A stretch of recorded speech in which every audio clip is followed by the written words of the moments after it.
À l'avènement de la crise à coronavirus, l'APF, l'Assemblée parlementaire de la francophonie, a annulé toutes ces réunions. Mais nous avons été les tout premiers à proposer et à généraliser le télétravail, les visioconférences. Et à la faveur de cette crise sanitaire, nous avons convenu de mettre en place un comité de crise pour gérer au quotidien, semaine par semaine, cette crise. D'autre part, pour informer tous les parlements de l'APF. Nous avons parlé essentiellement de l'adoption formelle soumise à consultation le 9 avril dernier.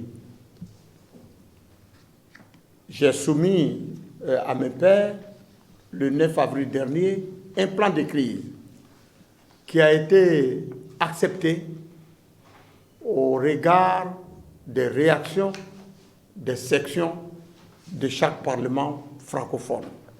Nous voulons aussi échanger sur l'évolution de la pandémie dans l'espace francophone.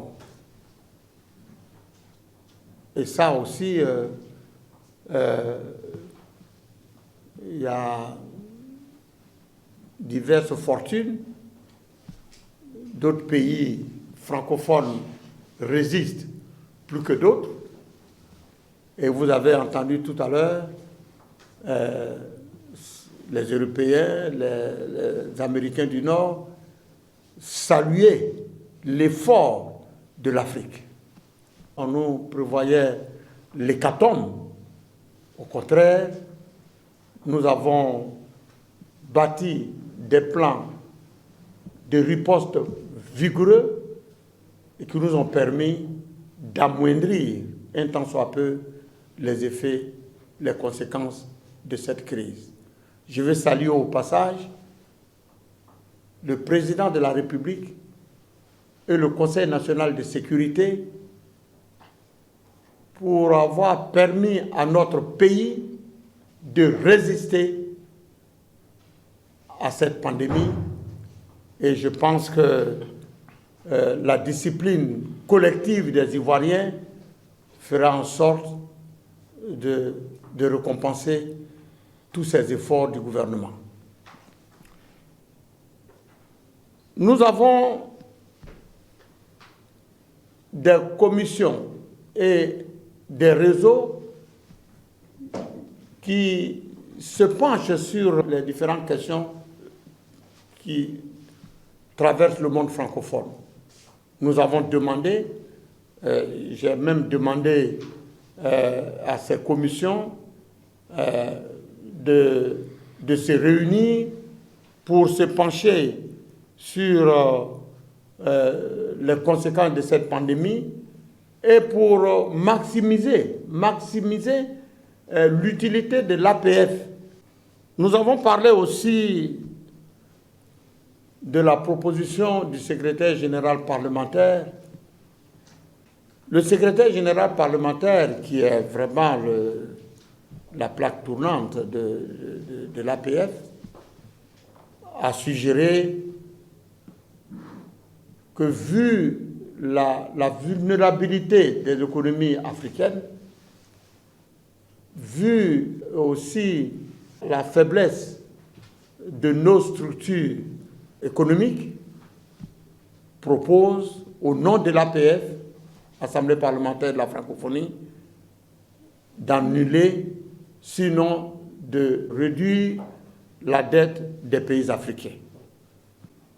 Le 5e point a été consacré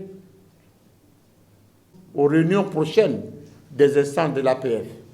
Vous savez, après l'apparition de la crise, je vous l'ai rappelé tout à l'heure, nous avons, l'APF a annulé purement et simplement toutes ces réunions. La 46e session était prévue à Rabat, nous l'avons annulé. Mais j'ai consulté mon collègue, son Excellence le président Habib El Maliki, s'il pouvait accepter,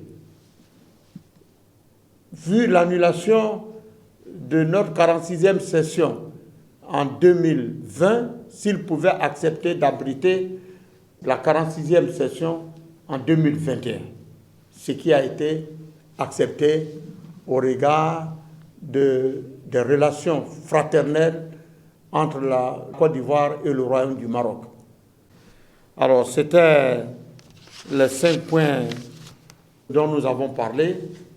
Mais au-delà de ces 5 points, il faut relever que l'APF, l'Assemblée nationale de la francophonie, suit de près l'évolution de cette pandémie dans l'espace francophone. Parce que nous avons en charge la gestion des parlements francophones.